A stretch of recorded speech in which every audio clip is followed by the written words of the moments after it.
Bueno, aquí estamos, iniciando nuestro último programa de la semana, esta semana muy cortita. Mañana es feriado, mañana es 8 de diciembre, y luego viene el feriado puente para incentivar la actividad turística, así que el viernes tampoco hay actividad.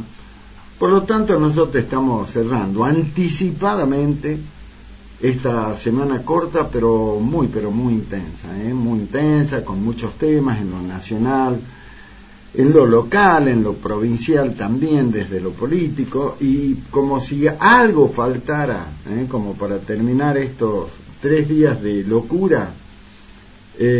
Hace un rato nada más, durante la tarde, se llevó adelante esta salida del presidente de Perú, de Pedro Castillo, a quien el Congreso peruano, el Congreso de la Nación, lo destituyó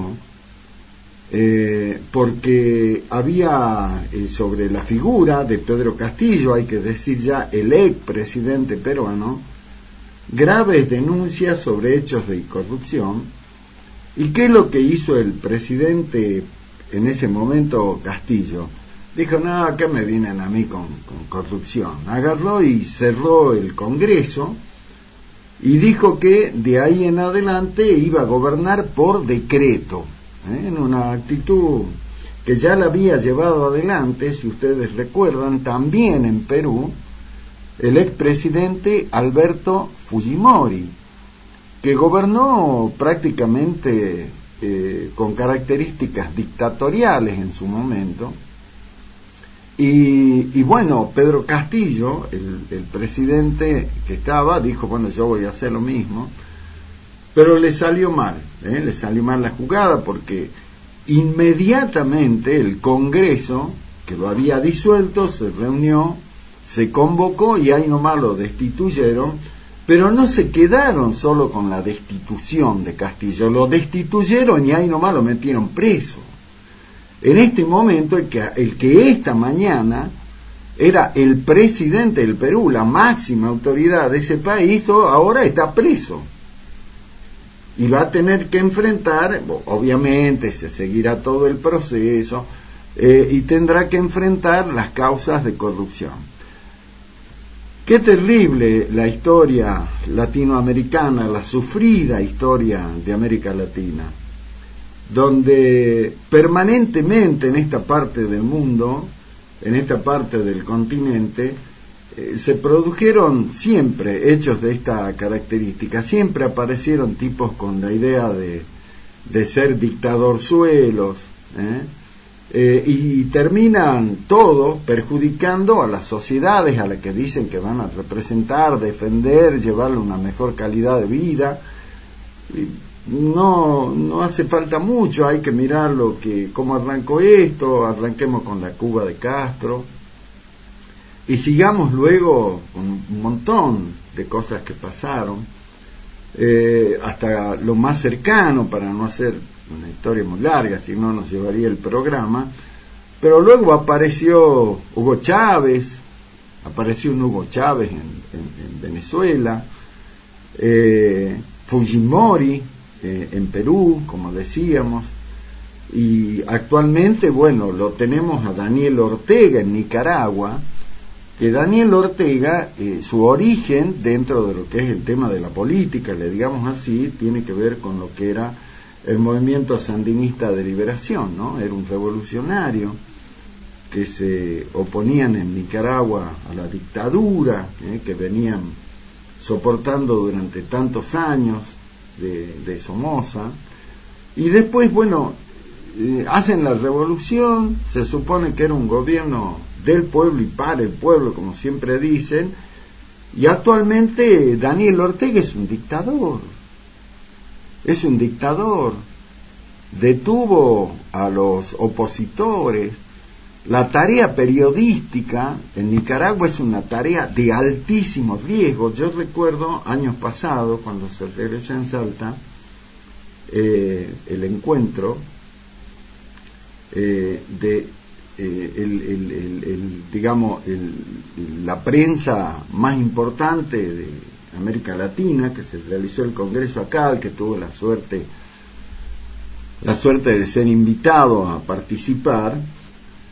Y allí, bueno, recuerdo haber conversado con periodistas de Nicaragua, quienes contaban realmente lo que es ser periodista en Nicaragua. Allí sí es una profesión absolutamente de riesgo, como lo es en todo el mundo, pero muy particularmente allí donde la prensa es perseguida, golpeada, hay desaparecidos. Bueno, un régimen absolutamente dictatorial, que es el régimen que este gobierno de Alberto Fernández, de Cristina Kirchner apoyan, van a los organismos internacionales como la ONU, como en otros lugares, y hablan en defensa de estos dictadores. Una cosa realmente loco. Bueno, lo cierto es que en Perú lo destituyeron entonces al presidente que quería hacer ese autogolpe, cerrar el Congreso. Se reunió ese Congreso que él quería disolver y 101 congresistas aprobaron su destitución. Hace instantes nada más acaba de jurar la nueva presidenta del Perú, quien, bueno, hizo un juramento, juró por un montón de cosas, es Dina Boluarte, que es la primera mujer en asumir como presidenta de Perú. Seguramente el desubicado de Albert Títere y saldrá a repudiar y qué sé yo el tema de lo que pasó en Perú, porque ellos son amigos de todos los dictadores, así que seguramente lo que saldrá a hacer es eso. Pero lo cierto es que, como yo decía, los peruanos no se andan con chiquitas, no solo el Congreso lo destituyó, sino que ahí nomás lo metieron preso. Así que bueno, otra triste historia en Latinoamérica de estos personajes que aparecen, llegan al gobierno con la idea de decir que ellos van a hacer un gobierno nacional y popular, el mismo verso de los Kirchner, que siempre dicen eso, que ellos representan a los sectores más postergados y lo único que hacen es llenarse ellos los bolsillos de guita, y la gente cada vez está peor, sobre todo los más humildes. Y si no, veamos lo que pasa en Argentina. El último informe del Observatorio Social de la Universidad Católica Argentina de la UCA determinó que en Argentina hay 50% de pobres, baja el porcentaje a 41.3 porque se tienen en cuenta los planes sociales.